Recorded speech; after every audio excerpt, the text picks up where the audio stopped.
দুই দশকেরও বেশি সময় পর প্রথমবার অধিকৃত পশ্চিম তীরে ট্যাঙ্ক মোতায়েন করেছে ইসরায়েলি সেনাবাহিনী।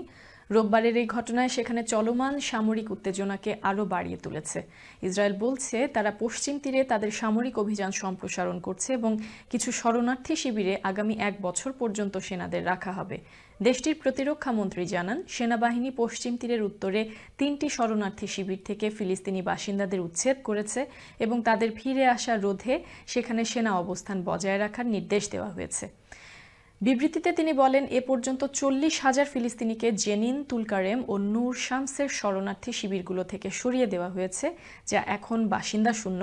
তিনি আরও বলেন, নির্দেশনা অনুযায়ী আগামী 1 বছর পর্যন্ত খালি করা শিবিরগুলোতে দীর্ঘমেয়াদী অবস্থানের জন্য প্রস্তুতি নিতে এবং বাসিন্দাদের ফিরে আসা ও সন্ত্রাসবাদের পুনরুত্থান রোধ করতে 1 মাসেরও বেশি সময় ধরে ইসরায়েলি বাহিনী ফিলিস্তিনিদের বাড়িঘরে অভিযান চালাচ্ছে এবং বুলডোজার দিয়ে গুরুত্বপূর্ণ অবকাঠামো ধ্বংস করছে।